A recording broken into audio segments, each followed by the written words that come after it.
दोस्तों, यह कहानी उत्तर प्रदेश के एक छोटे से गांव की है। इस गांव में एक पंडित जी रहते थे जो बहुत ही सुशील, सभ्य और नेक इंसान थे।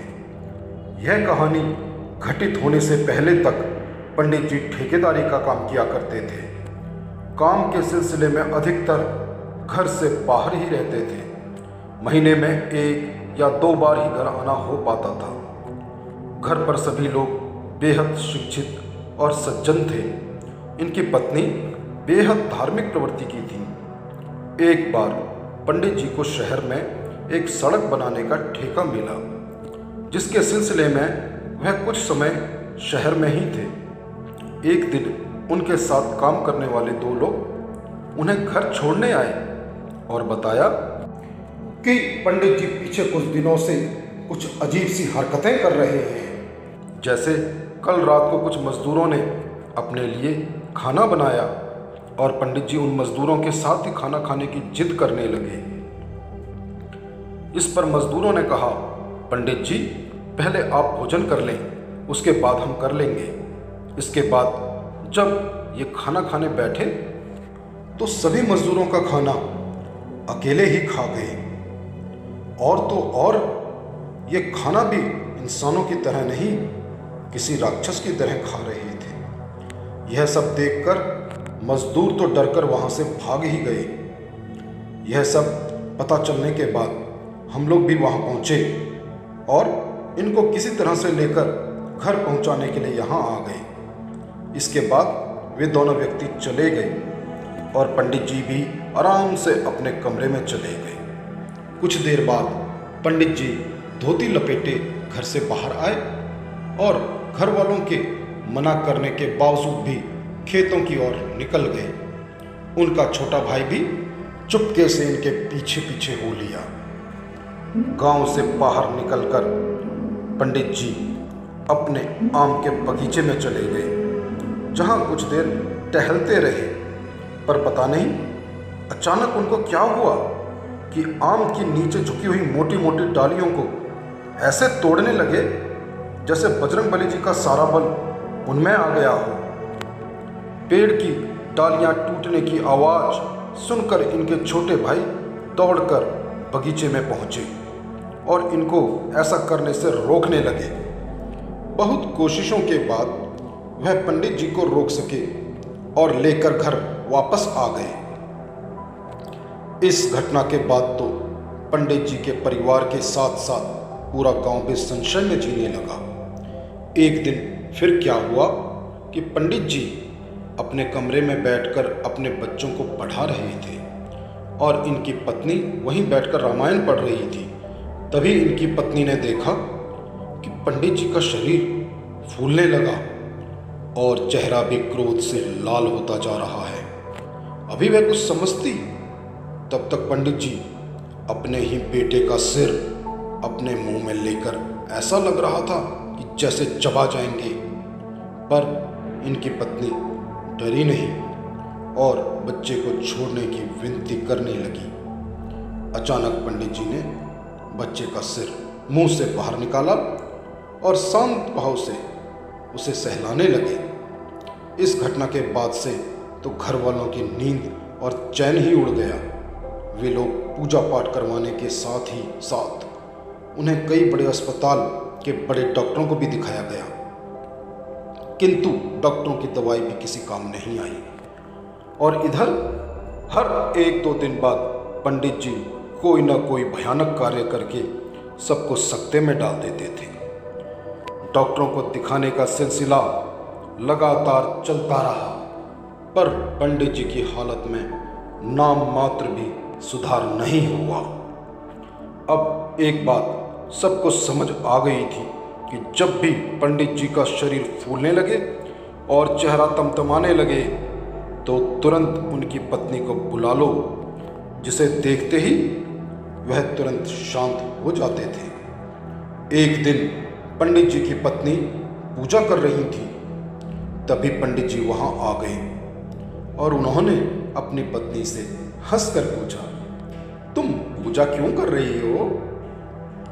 उनकी पत्नी ने कहा, आप जल्दी अच्छे हो जाएं, इसलिए अपनी पत्नी की बात सुनकर पंडित जी ठाका मारकर हंसने लगे और हंसते हंसते अचानक बोल पड़े कि कितना भी पूजा पाठ कर लो, पर मैं इसे छोड़ने वाला नहीं हूं।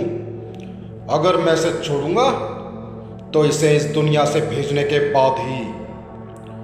पंडित जी के मुंह से यह बात सुनकर उनकी पत्नी सहमी तो जरूर, पर उन्होंने हिम्मत करके पूछा, आप कौन हैं और मेरे पति ने आपका क्या बिगाड़ा है? इस पर पंडित जी बोले, मैं कौन हूं और इसने मेरा क्या बिगाड़ा है, मैं यह नहीं बताऊंगा। अब पंडित जी की पत्नी ने जब यह बात पूरे घर में बताई तो उन सब ने आसपास रहने वाले तांत्रिक और पंडितों से संपर्क करना शुरू किया। पहले तो कुछ तांत्रिकों ने झाड़ फूंक किया, पर कुछ फायदा नहीं हुआ।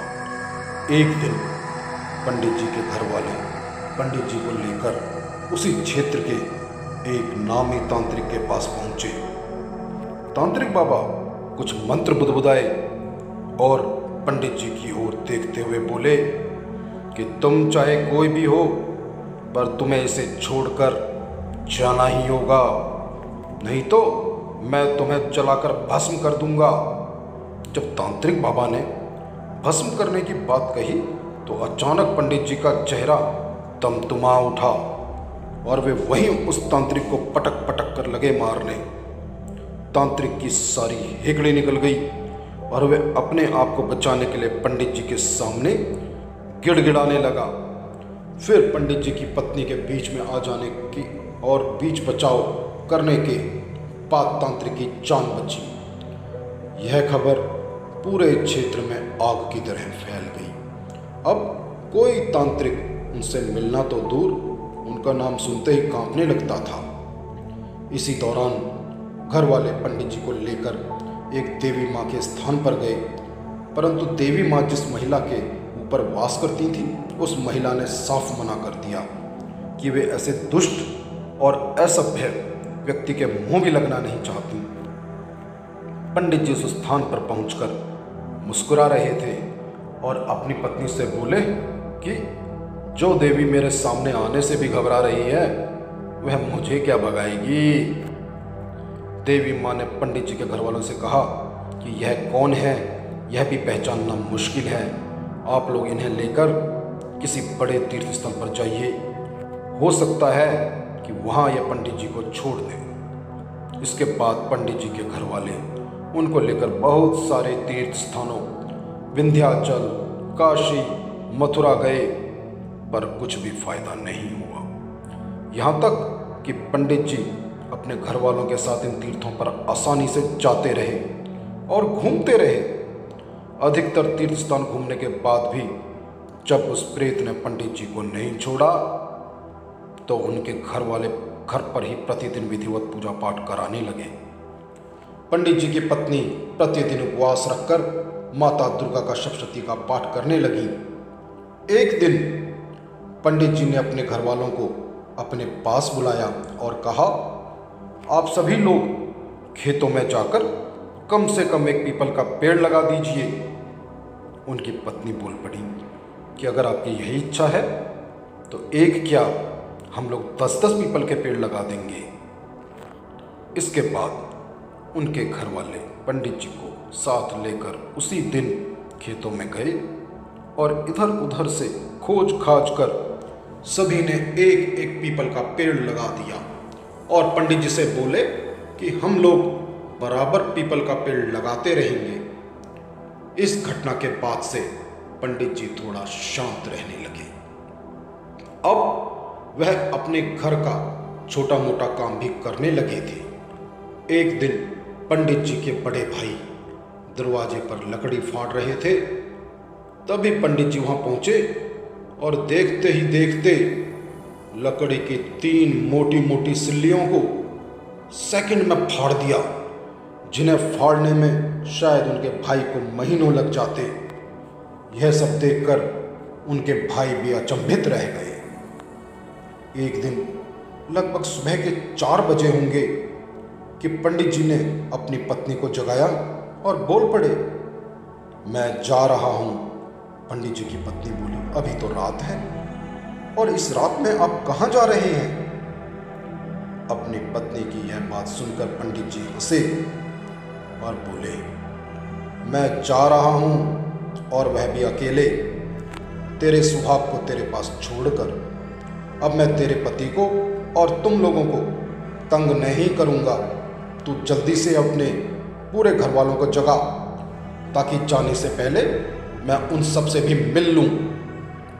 पंडित जी के इतना कहते ही उनकी पत्नी के आंखों से आंसू बहने लगे और वह पंडित जी का पैर पकड़कर खूब तेज रोने लगी। पंडित जी की पत्नी के रोने की आवाज़ सुनकर घर के लोग वैसे ही डर गए और भागकर उनके कमरे में पहुंचे। पर यह क्या? पंडित जी के कमरे का माहौल तो एकदम शांत था, क्योंकि पंडित जी तो मुस्कुराए जा रहे थे। घर वालों ने उनकी पत्नी को चुप कराया और रोने का कारण पूछा। पंडित जी की पत्नी के बोलने से पहले ही पंडित जी स्वयं बोल पड़े कि अब मैं सदा सदा के लिए आपके घर को छोड़कर जा रहा हूं। अब आप लोगों को कष्ट देने कभी नहीं आऊंगा। पंडित जी के इतना कहते ही उनकी पत्नी बोल पड़ी, आप जो भी हों मेरी गलतियों को क्षमा करें। क्या मैं जान सकती हूं कि आप कौन हैं और मेरे पति को क्यों पकड़ रखा है? इतना सुनते ही पंडित जी बहुत जोर से हंसे और बोले, मैं ब्रह्म प्रेत हूँ, मेरा कोई भी कुछ नहीं बिगाड़ सकता। तेरे पति ने उस पीपल के पेड़ को कटवा दिया जिस पर मैं हजारों वर्षों से रहा करता था। इसने मेरा घर ही उजाड़ दिया था, इसलिए मैंने भी इसको बर्बाद करने की ठान ली थी। पर तुम लोगों की अच्छाई ने मुझे ऐसा करने से रोक लिया। फिर वह ब्रह्मप्रेत पंडित जी को छोड़कर सदा सदा के लिए चला गया। अब पंडित जी एवं उनका परिवार एकदम सुखी एवं खुशहाल है। धन्यवाद दोस्तों।